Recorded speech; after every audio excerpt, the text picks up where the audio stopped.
1,000 songs. And it goes right in my pocket. Failure of the future has to be a nation that is agile, that is innovative, that is creative.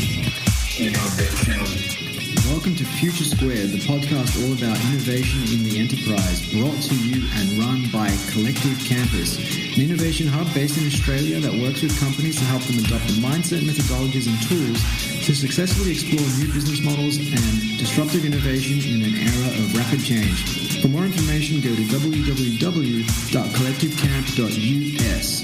And without further ado, here's today's podcast. Welcome back to Future², everyone. Today I'll be speaking with Brian Christian. He's the author of The Most Human, which was named a Wall Street Journal bestseller and a New Yorker favorite book of 2011. The Most Human is a provocative, exuberant, and profound exploration of the ways in which computers are reshaping our ideas of what it means to be human. He's just released his latest book, Algorithms to Live By, co-written with cognitive scientist Tom Griffiths. The book offers a fascinating exploration of how computer algorithms can be applied to our everyday lives, helping to solve common decision-making problems and illuminate the workings of the human mind. Christian's writing has appeared in The New Yorker, The Atlantic, Wired, The Wall Street Journal, The Guardian, The Paris Review, and in scientific journals such as Cognitive Science. Christian has been featured on The Charlie Rose Show and The Daily Show with Jon Stewart. Christian has also lectured at Google, Microsoft, the Santa Fe Institute, and the London School of Economics. So with that, I bring you the one, the only, Brian Christian. Welcome to the show, Brian. Thanks so much for having me. Oh, it's an absolute pleasure, and you're joining us from San Francisco? Yes, that's correct. Fantastic. You, however, were a native of Delaware growing up, is that right? I was born in Wilmington, Delaware, but I actually spent most of my childhood in New Jersey, in Monmouth County, New Jersey, which is just the next state over. Yeah, and you've made the trek west. Is that a recent move, or did you do that a few years back? I've made several treks west and then followed by treks back east. So I originally went to Seattle for graduate school at the University of Washington, and then moved to Philadelphia back on the East Coast, where I'm from originally, and then in 2012 moved into the Bay Area, which is where I still am now. Oh, fantastic. And look, I'm really excited to talk to you today, Brian, particularly around AI, which is a topic very close to your heart and your line of work. And, in 2009, you were chosen to participate in the annual Turing test, which pits artificial intelligence programs against people to determine whether or not people can actually think, whether or not computers can actually think, rather. And, you set out to make sure that the Homo sapiens would prevail. Yes. And you earned the title of the most human as a result. So in 2014, though, thanks to Moore's Law, exponential growth, the AI computer program Eugene Guzman finally passed the Turing test. Should we be concerned? In a word, we should probably be just as concerned as we hopefully already were in 2009.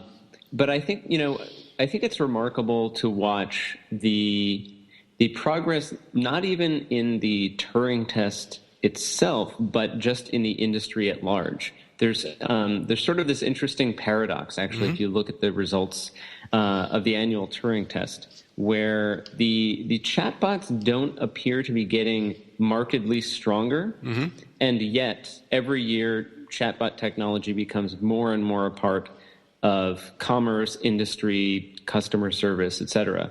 And part of the reason for this is that the monetary prize on offer at the annual Turing test competition is only several $1,000s. And so what happens is once someone starts to make a real breakthrough, they basically get snatched up by the industry and they end up working at places like Apple and Google and Microsoft. Right.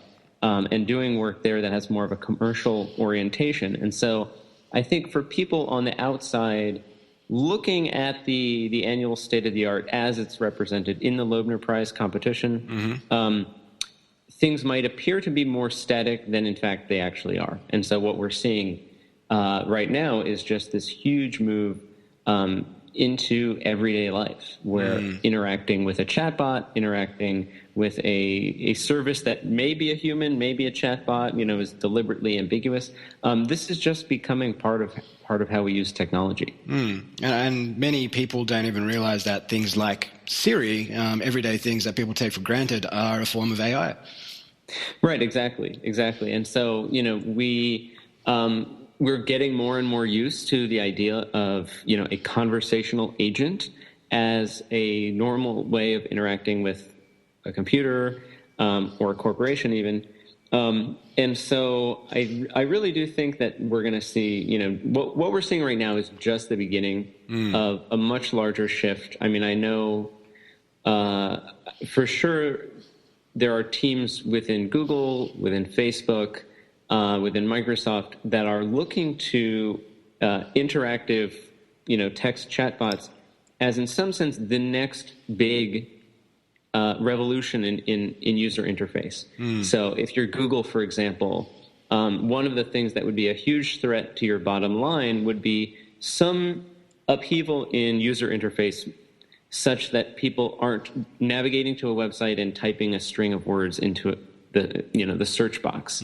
And so chatbots, from this perspective, represent, a major threat to the advertising model that Google makes 90% of their revenue from. Yeah. And so the way to get ahead of that curve is for them to themselves be at the forefront of chatbot research and trying to figure out how to make that work for them. And so this is very much on the minds of the big tech companies right now. Yeah. And it's quite interesting. I mean, these companies who we have, I suppose, who have become synonymous with technology, with disruptive innovation, they themselves now, facing the dilemma of how do we catch that next S-curve before everyone else does. Right. Because their existing business models, as you've correctly alluded to, with the online ad networks, is basically ripe for disruption.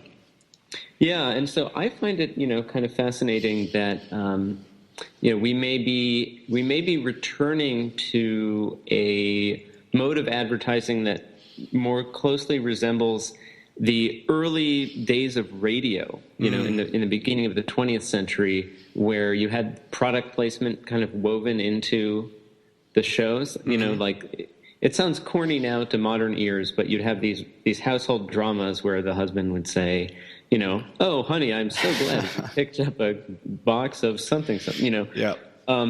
That if you're having a conversation with some AI, agent, whether it's Siri or Cortana or, take your pick, what will advertisement look like in that platform?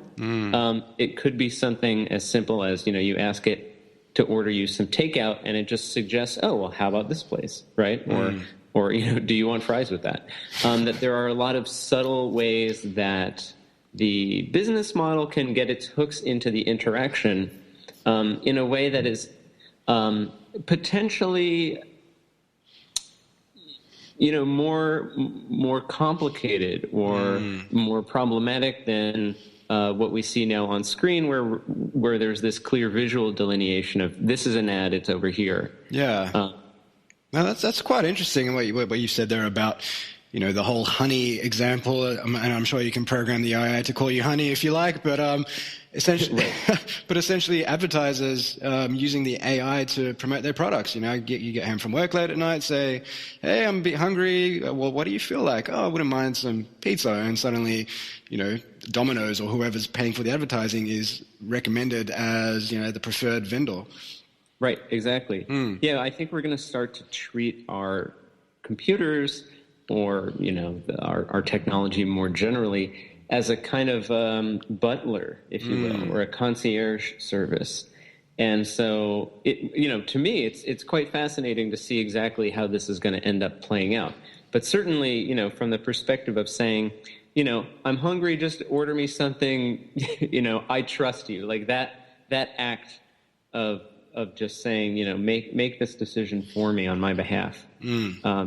Certainly, there are a lot of companies, a lot of restaurants, for example, vying to be that just default choice for the person who doesn't feel like making a decision, right? Yeah, exactly. Now that's very interesting take on it. And I guess on that blurring of the lines between, what is human and what is AI, at the Loebner Prize in 2008, obviously Albot, the AI chatterbot back then, lost by, I believe it was 1 vote.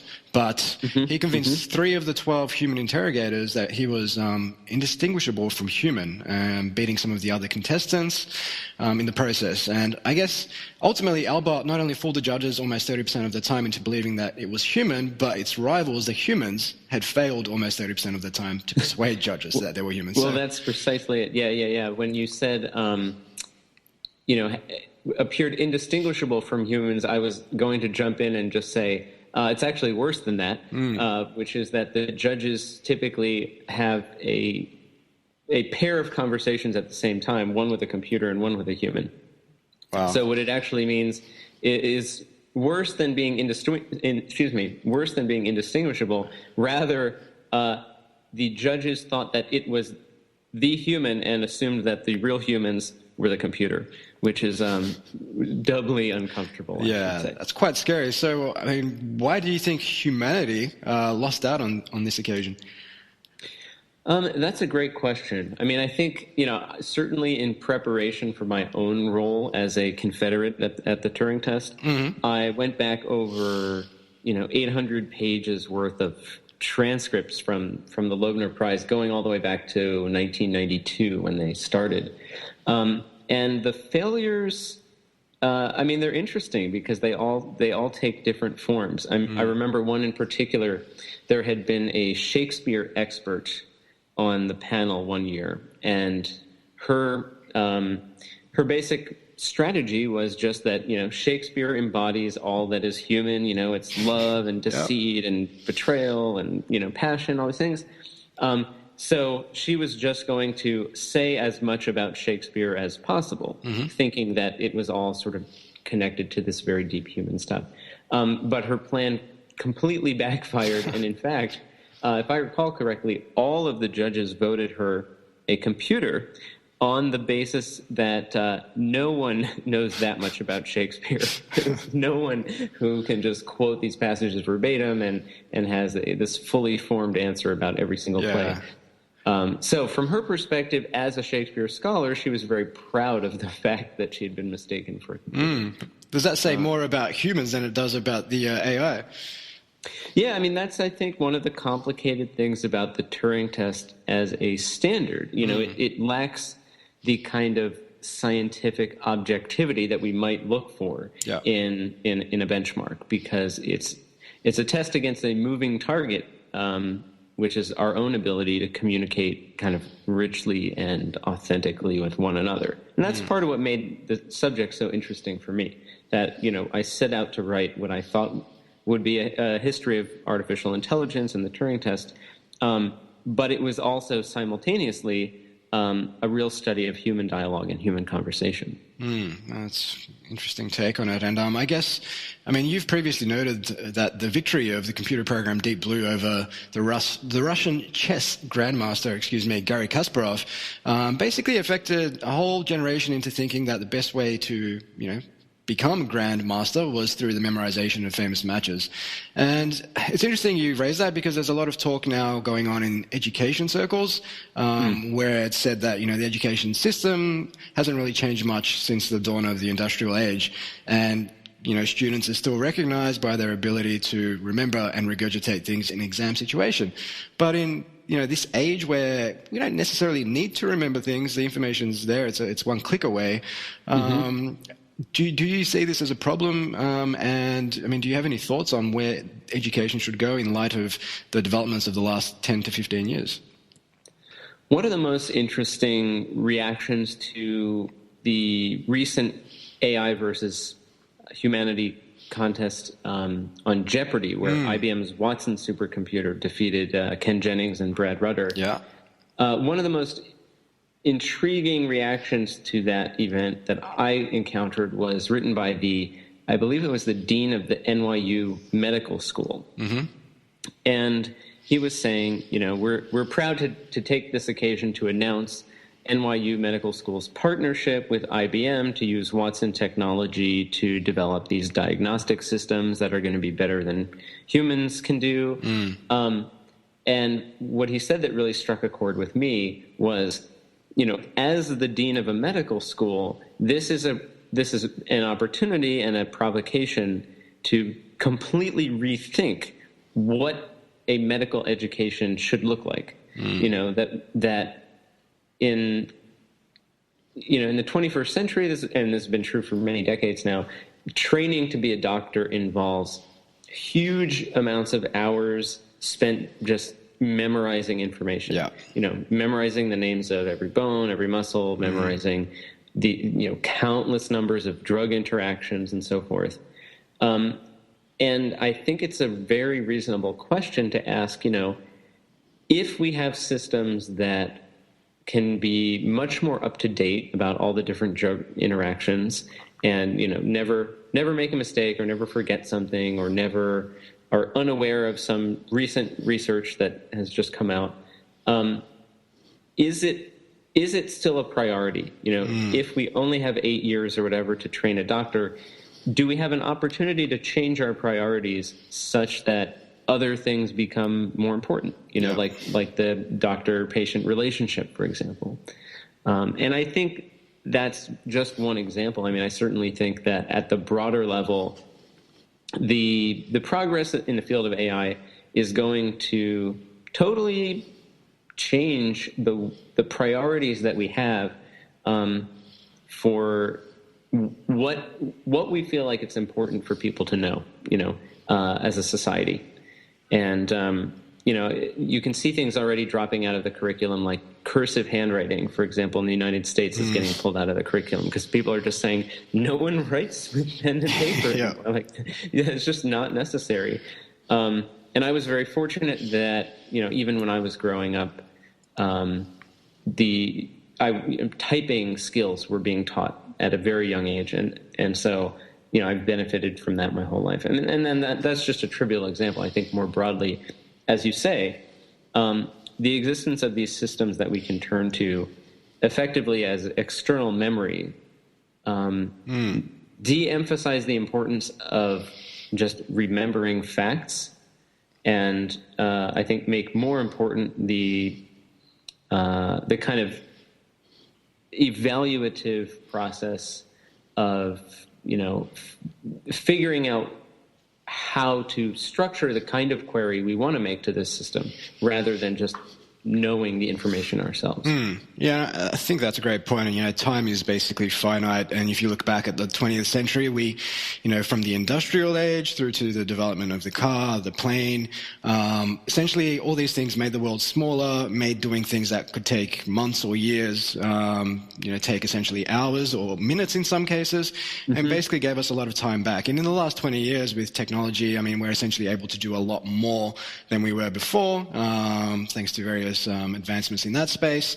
And it just seems crazy that when it comes to education, it's still very much sit down, consume this content, listen to the teacher. And I guess the same sort of fundamentals apply. It's like we've got the technology now whereby we don't necessarily need to spend 8 years remembering all this content. The content can be recalled for us by, an AI device or some sort of third-party system, and we should spend potentially that time learning how to deliver better outcomes and provide better patient care.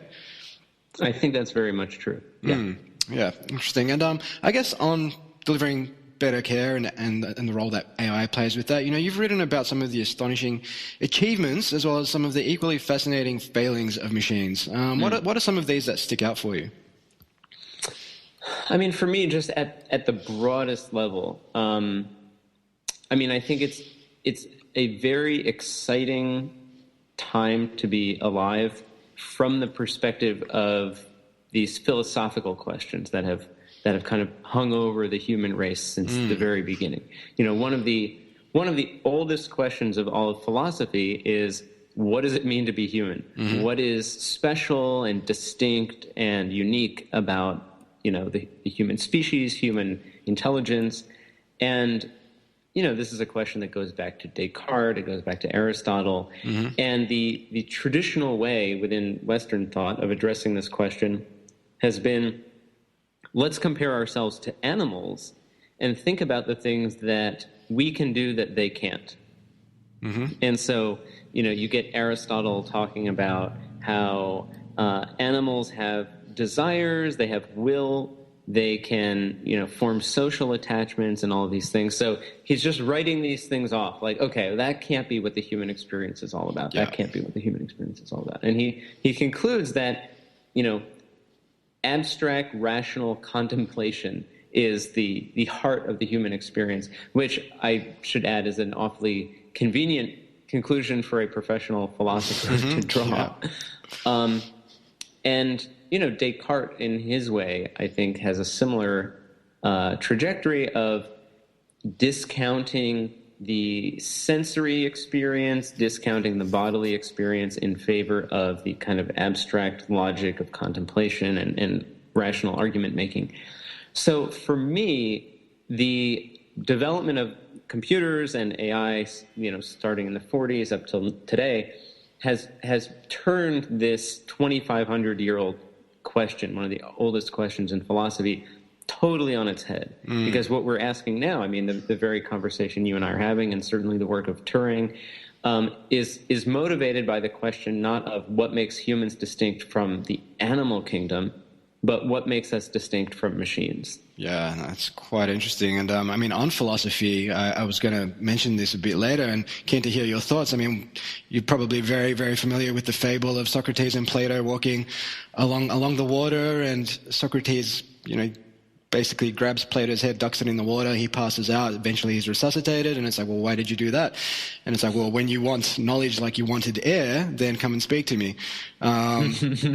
Which, speaks volumes about philosophy, like meditation. It's often said that it's something that people can only truly seek out and appreciate when they've been through certain types of hardship.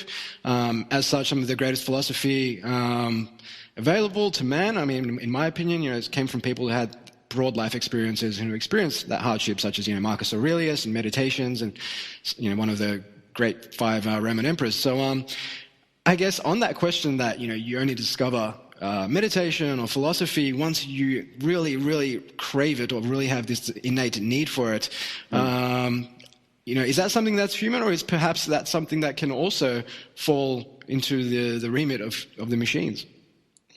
I certainly think that I've been asked this question of what is it that makes humans unique and distinct and special, and one of the cheeky but I think true answers to that question is that we're currently the only thing in the universe that's anxious about our own uniqueness or our own place in the universe. Yeah. And I think the advent of AI, the computer in general, and then now as we sit kind of on the brink of this AI era, has created a kind of existential unease or an anxiety in the whole human species, because we're kind of confronted with not being the only intelligences in town, and so being forced to figure out, well, how do we learn to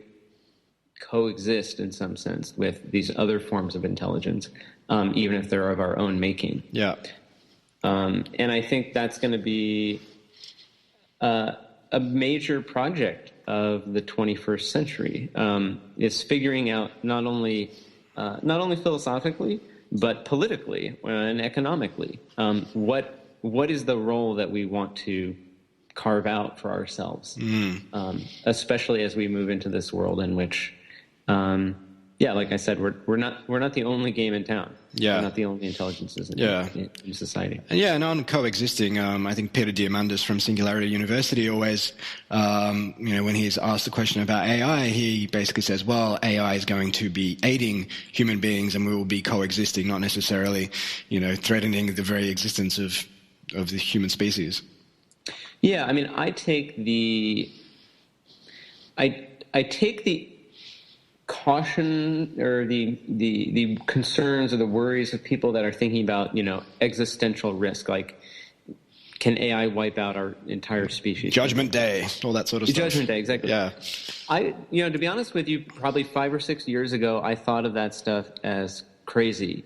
And now I'm persuaded that those are things that are worth thinking about. Some of the smartest people in AI, Stuart Russell and Peter Norvig, for example, who literally co-wrote, the AI Bible, the authoritative textbook on it.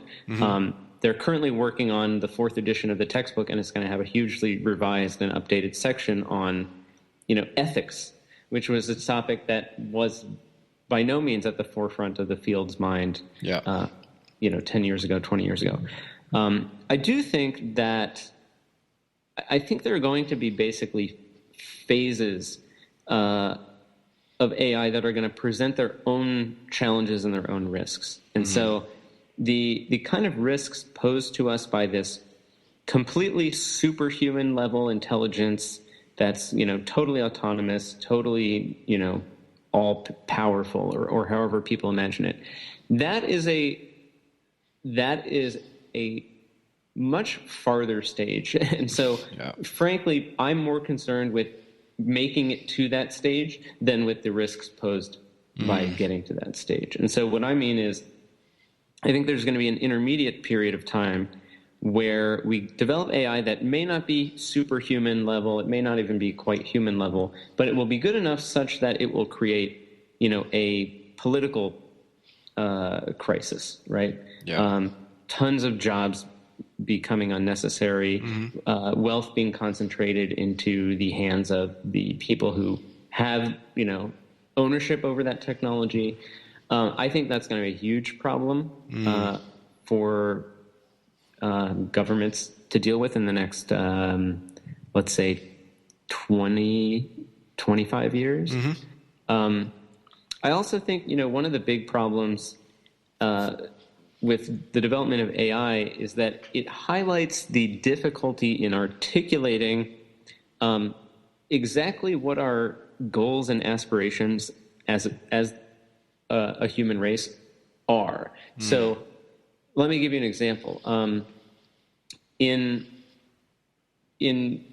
most fields that involve some kind of concrete metric that you're trying to maximize, whether it's revenue or utility or whatever, there are always going to be these kinds of perverse conditions where the metric that you've supplied is getting maximized, but something horrible is happening on the side that you hadn't thought about. And so, within philosophy, there are these famous utilitarian paradoxes. There's one called the repugnant conclusion, which says, if you're a strict utilitarian and you say, okay, I want to maximize the sum total of all human happiness, well, then you can imagine a world in which there's 10 times as many people, but everyone's starving, and just because there's more people, well, there's more total utility in the world. So we should prefer that world to ours. And you think, well, okay, maybe that's not what I mean. Maybe what I mean is something like a utilitarian should maximize, mean human happiness, average happiness. And so you can come up with some perverse, example where, most people are very happy, but there's this tiny oppressed minority that's, tortured and miserable and having this horrible experience. But as long as it raises the mean happiness of the rest of the group, it's okay. And you think, well, that's not really what I mean either.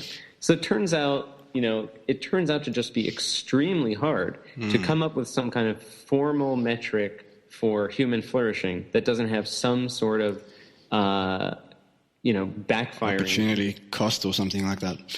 Yeah. And I think that's going to be, and I would argue, honestly, that we're seeing the same thing right now with the climate, that, we've taken GDP to be the rough approximation of human flourishing, for lack of a better metric. And we've maximized it pretty well, but to our own peril. And so we have things like this huge negative externality of the climate, this huge problem of inequality, and all sorts of these things that are not captured by the thing that we set out to do. And I think that, these are, I'm obviously citing problems that already exist in the world as it is today. And I think that AI, because it's in the nature of, the paradigms that people use when they develop AI that you have some kind of what's called objective function, and the system tries to maximize that objective function. I take it to be a pretty big problem that we still haven't figured out how to make objective functions that truly capture what we intuitively think of as being human flourishing. I think that's a huge unsolved problem. Yeah, you've touched on quite a few interesting points there. One that I wanted to dig a little bit deeper on is what you mentioned a little bit earlier around the political impact of AI and the loss of jobs. And I think there's been research that suggests that about 50% of today's jobs are likely to be replaced in the next 10 to 15 years or automated, amongst other things such as being offshored, et cetera, et cetera. So, yet we're still churning out people to fulfill traditional roles, whether they be accountant, lawyer, doctor, et cetera, engineer, many of which will be automated to some degree. And when we draw parallels to, say, 2016 to the early 20th century, when 80% of the American population were farmers, today the number is 2%. So people adapt. So what role do you think we have to play in terms of preparing people for these changes? It's a great question. I think one of the things that I am a little bit haunted by when I think about this is there's the famous quote, I want to say it's by John Maynard Keynes, if I'm remembering this correctly, basically to the effect that, by approximately now-ish, we'll have enough technology that no one really needs to work very hard and everything's going to be kind of handed to us. And as we know, that didn't quite happen like that. And I think a field that has been very influential in my own thinking is game theory. And one of the things in game theory is that, there are situations in which it's very hard to raise the objective standard of everyone if there's some kind of zero-sum component. So, I'm thinking, for example, of if there's a limited amount of housing available in a city, then the price of that housing will basically be kind of elastic relative to the spending power of the people, because people need a house, and so they need to make enough money to buy a house in that area. But because they're competing against other people, then really it comes down to they need to be making more money than other people. And so the Nash equilibrium of this game is that everyone is working as hard as they can all the time. And so the question for me is, politically, how do we as a society think about ways to avoid those sorts of bad equilibria in a time in which our basic needs are otherwise provided for? Like, I don't want to live in a world in which we are forced by these sort of bad game theoretic scenarios to work just for the sake of having worked slightly harder than the next guy, right? Yeah. Because that's a world in which you're never able to realize those gains. And so that to me is an open question. I don't claim to have an all-encompassing theory of what that looks like. But I think it's never been more important to be asking that question of how do we actually stand to reap and savor the rewards of that technology rather than simply moving our efforts toward ever more zero-sum things. Yeah, that makes sense. And I guess, that may be a broader, more human question. Going back to philosophers like Seneca, one of the great Stoic philosophers, who basically said that a rich man is a man who has everything that is necessary, everything that is enough. And that's basically not driven by external things. And he basically went on to say that a poor man is a man who never has enough. He may have the car, the house, the bank account, all of that stuff, but he always wants more, and therefore he's a poor man because he's never content. So is that a broader human question as opposed to a question of our economic realities? Yeah, I think it's both. It's very much both. I think there's first of all a question of as a society, we can decide where we want to draw the line between, amount of work performed and standard of living. Like we certainly have better dental care, right, than people did at the beginning of the 20th century. Correct. But if you think about it, I mean, one of the thought experiments I sometimes tell people when it comes to, thinking about the advantages of conferred by technology is, were the lives of people 100 years ago, 200 years ago, 500 years ago, were they substantially less happy than the average people are today? And most people that I ask this question say, probably it's about the same. Like they cared about their friendships, their romances, their family, their community, that kind of thing. Yeah.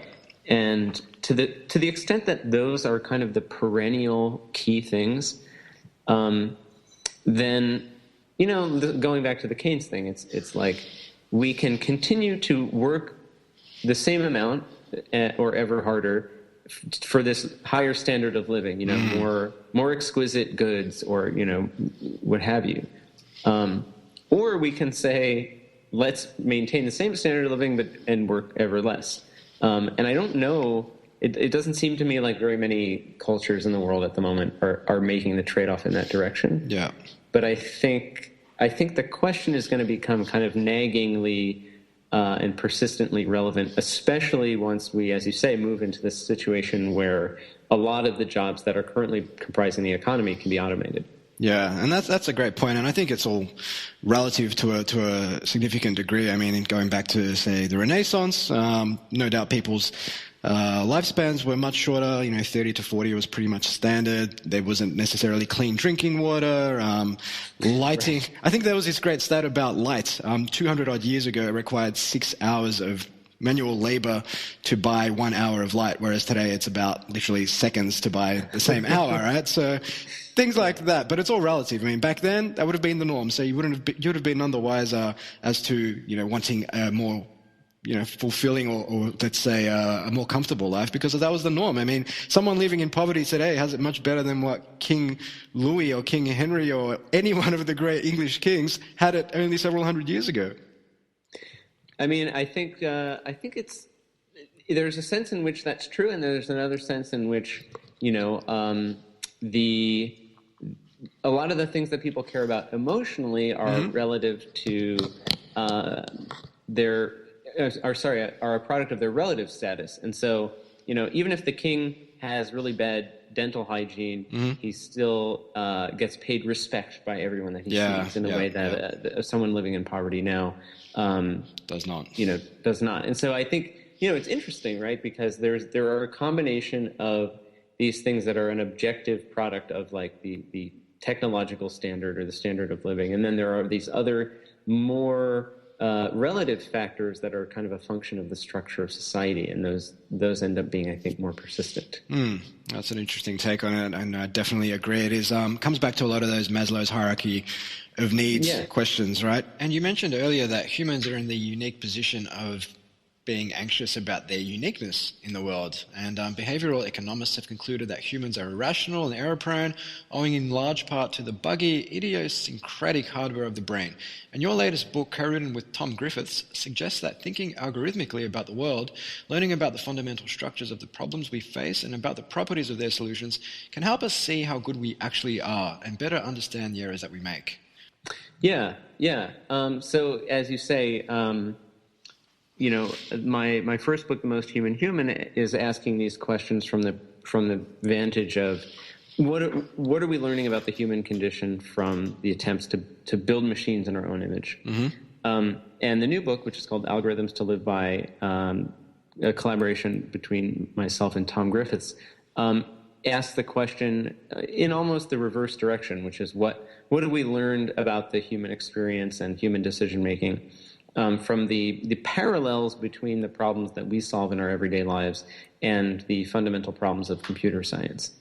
And as you say, I think one of the really significant overarching insights that comes out of thinking in computational terms about human decision making is that the field of computer science teaches us that there are huge classes of problems that are simply what's called intractable, or NP hard is the term used in the field.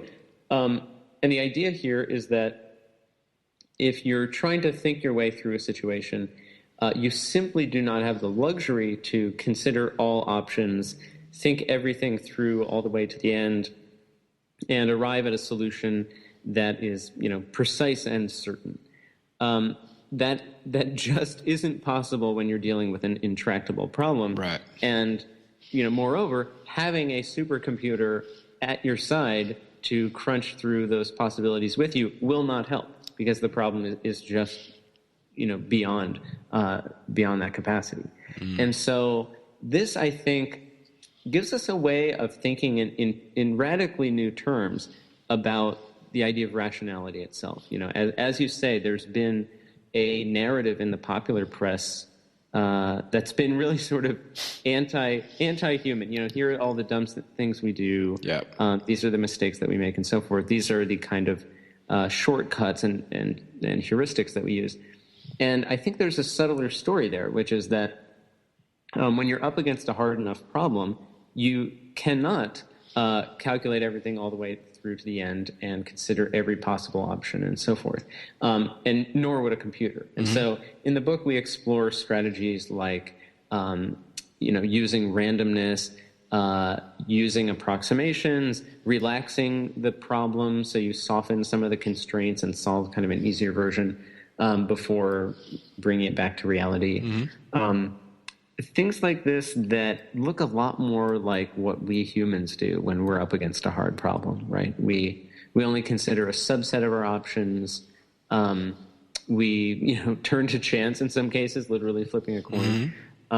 We use approximation. We're willing to take a solution that we're only mostly confident in. There are a lot of great examples of this, even within computer science itself. In internet encryption, one of the fundamental things you need to do in order to encrypt website traffic, to your bank, let's say, is the computer needs to generate this enormous prime number. And it just so happens that the best algorithm that we have for checking whether a number is prime is wrong 25% of the time.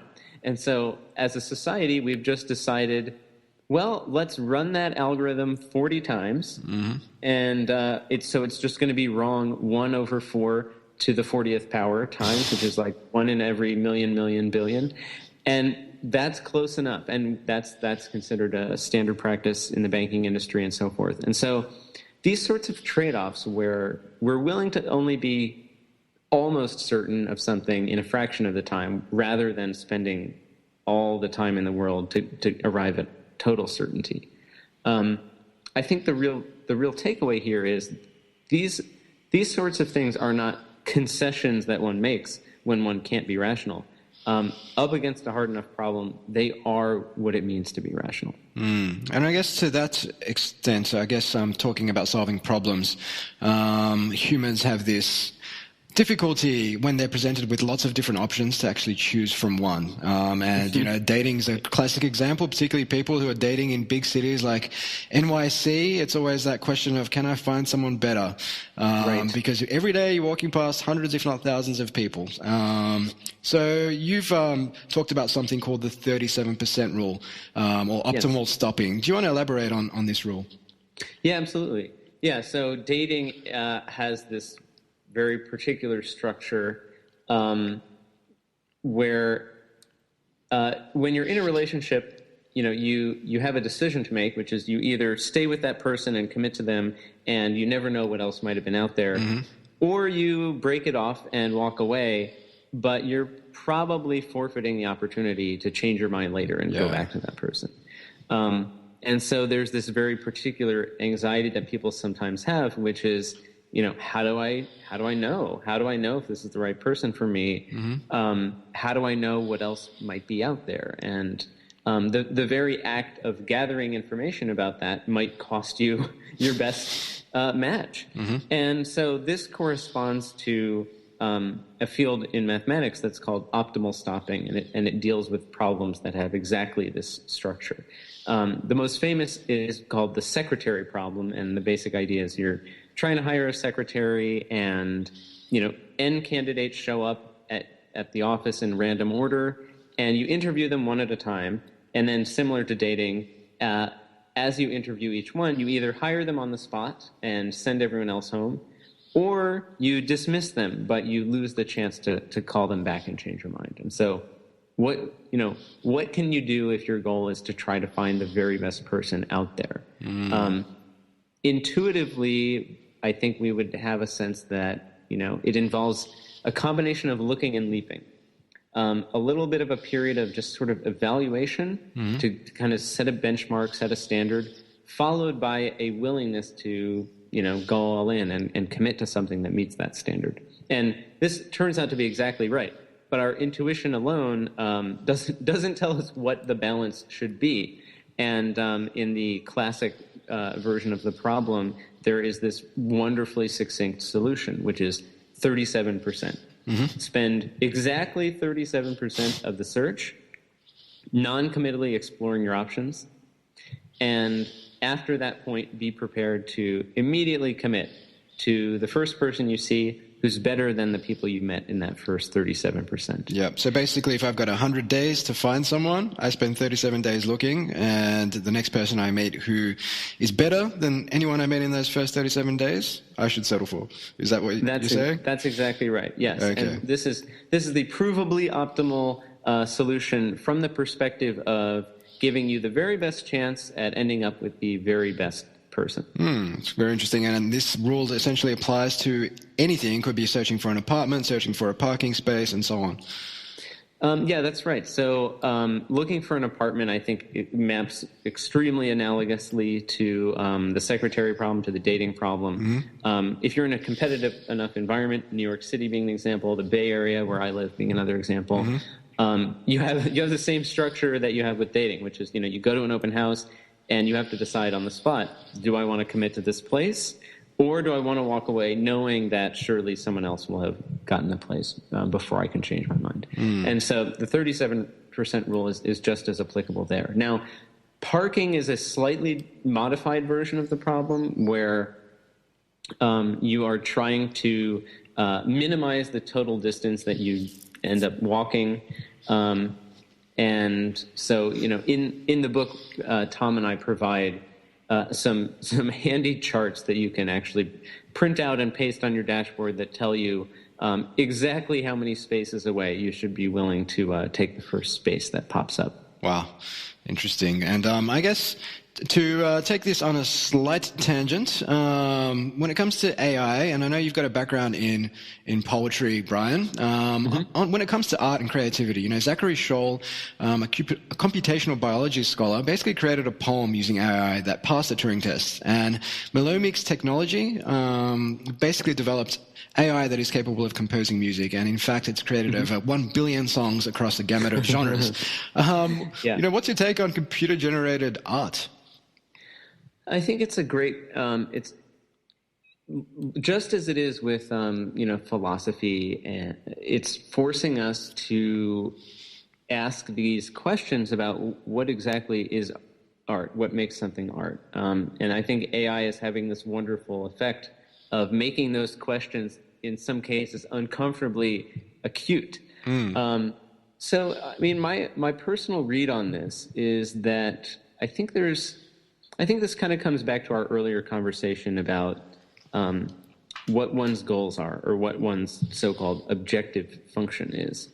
I think within any artistic discipline, there are people who master a style, and there are people who kind of disrupt the very criteria by which art gets evaluated. So, I mean, certainly the 20th century had a number of great artists that had this kind of disruptive effect. Marcel Duchamp putting a toilet in an art gallery is a great example. But even going further back to the 19th century, composers like Beethoven using the dominant seventh chord, which people at the time thought was just sort of grotesque and dissonant. Yeah. It really feels to me that these great breakthrough moments in art come as a result of someone not mastering the game, but changing the rules by which they want the game to be played. I guess that's kind of the same as the theory of disruptive innovation, but applied to art. It's not so much a matter of just doing what everyone else has done, and like you've alluded to there, the nature by which art is evaluated can be somewhat questionable. Oftentimes it's based on what commercial value can we actually generate on the back of this music, for example. Right. And so that, to me, writing music for that, for commercial intent, for me, in my view, is just of a lower order than the kind of art that exists. In my opinion, the highest quality of art, or the highest echelon of art, is art that exists because the creator has some kind of agenda. They want to put a dent in the universe, is how Steve Jobs put it. But they want to leave some kind of mark. They want to alter the landscape of society or of the art practice. And from that point of view, I find it hard to imagine that computer-generated music, it's easy for me to imagine that computer-generated music could be very beautiful or very interesting or very captivating. It's harder for me to imagine that it could have an agenda in the way that I think the greatest art has a mind behind it that wants to do something by way of that art. Yeah. I'm not sold on the value of AI generated music, not because I don't think it has the ability to be as complex and competent, but because I think it lacks the agenda that for me is part of the satisfying thing about it. Yeah, look, I'm a big believer that great ideas, whether it's for the purposes of innovating within a company, or whether it's creating music or penning new poems, is usually done from a place of flow. When those alpha and theta brainwaves come together, and essentially, unless computers can get into flow, I don't see any great artwork coming out of it. Yeah. Okay, so I guess we'll probably get down to the final 3 questions, which is a bit of fun I like to have with all of my guests. So I ask 2 hypotheticals and 1 on lifestyle design. So the first question, Brian, is if you could work for any company at any stage of their company life cycle, who would it be and why? That's a great question. The first company that jumps to my mind is Tesla. Yep. I'm extremely passionate about renewable energy, and I think that the sheer ambition of that company, coupled with just the incredible both the work ethic and the standard to which they hold themselves, and just the sheer gutsiness of trying to come in and disrupt something like the car industry, and accelerate the transition to sustainable energy. To me, that's it's both exciting. It makes me excited for the next 10 years in a way that Moore's Law made me excited for the 90s and the 2000s. I think energy is the thing to be excited about in the next 15 years. Yeah.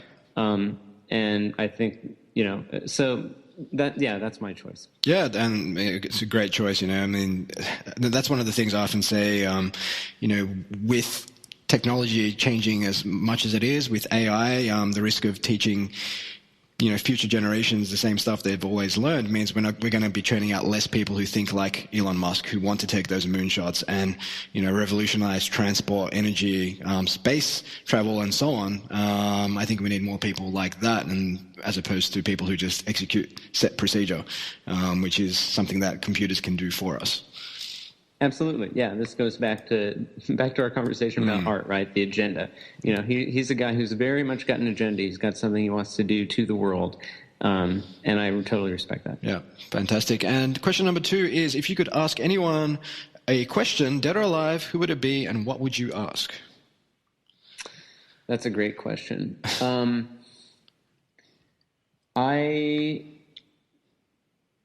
I mean, I would love to think about this for, hours and get back to you. Yeah. One of the people who comes to my mind is Bertrand Russell. I think of Bertrand Russell as just an absolutely fascinating mind. He's one of those people who, in his philosophical work, had this incredible rigor. His Principia Mathematica is this attempt to formalize, all of mathematics. And yet, at the same time, he was also this great humanist and this essayist who wrote about, pacifism and politics and culture, with just this throbbing, warmth and this spiritedness. And I mean, frankly, I was astonished when I realized that the guy who wrote the Principia Mathematica and the guy who wrote all these essays, it didn't compute for me that it could be the same person, because just the quality of mind in those two endeavors is so different.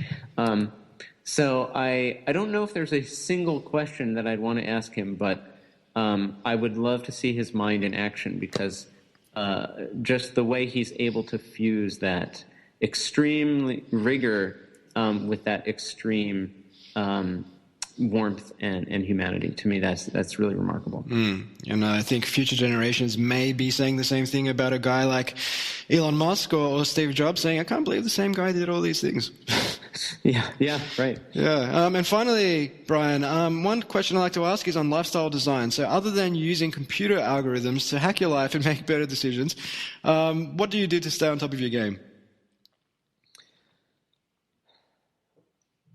I mean, certainly having just, published a book called Algorithms to Live By, I've been very influenced by my work to think computationally about my own life.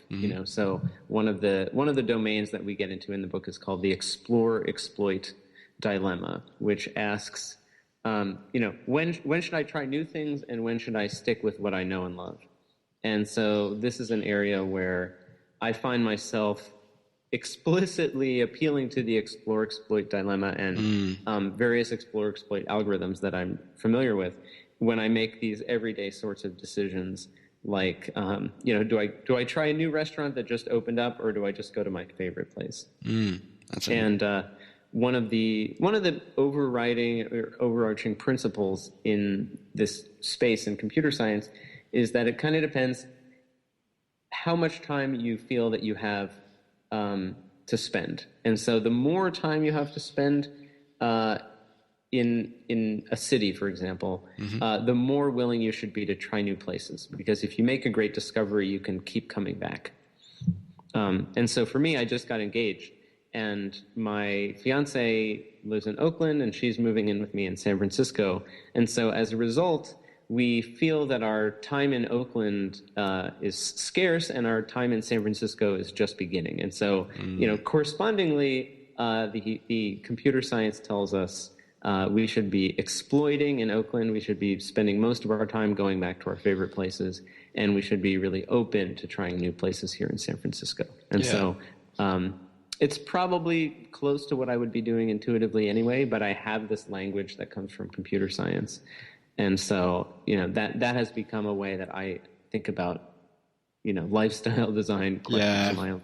Fantastic. No, that's a great answer, and I think audience can take a lot out of that. Actually reminds me of a post I saw on Medium recently. The author, unfortunately, the name escapes me, but I'll be sure to include it in our show notes, and he basically mapped out how many days you have to spend with certain people in your life, and it was a graphical representation, so basically using little stick figures. And it could be a case of where you spent maybe 95% of the time that you will spend with, say, a parent. Yes, because I've seen this. I know what you're talking about. Yeah, it's really fascinating because obviously you grew up in the same house, so you would have spent 7 days a week with them, but now you maybe see them once a week, once a month, once a year, and therefore you've probably spent 95, if not 99% of the time that you're going to spend on Earth with them, and therefore you should try and optimize that time when you're with them. I think that's a profound reminder of kind of where we stand in relationship to the various intervals of time that we have in our own life, and I think it's very much worth being mindful of that. Absolutely, definitely. So, Brian, the most human and algorithms to live by, people can pick those up at the usual suspects: Amazon, Google Play, etc., etc.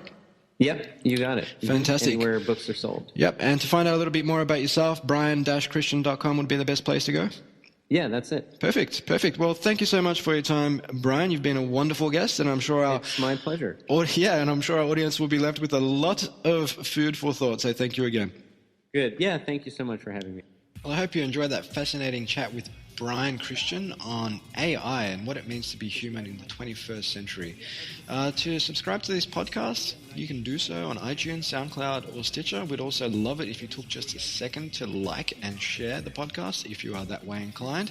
We've also recently just released the Innovation Managers online course, which you can check out at innovationmanagerscourse.com. For more on Collective Campus, head to collectivecamp.us. Until next time, Future² out.